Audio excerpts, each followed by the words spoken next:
अक़वाम मुत्तहिदा में पाकिस्तानी काउंसलर साइमा सलीम ने अफ़गान तालिबान रजीम के दावों को गुमराहकुन करार देकर मुस्तरद कर दिया। India's state sponsorship of terrorism against Pakistan is not abstract. It has a human cost.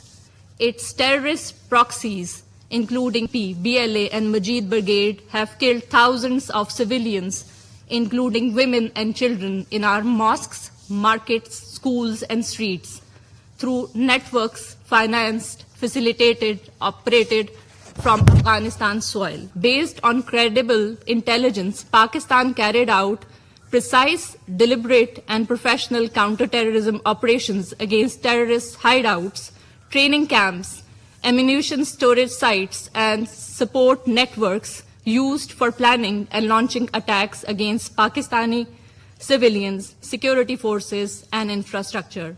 These operations were directed solely against terrorists and their infrastructure, not against the brotherly people of Afghanistan.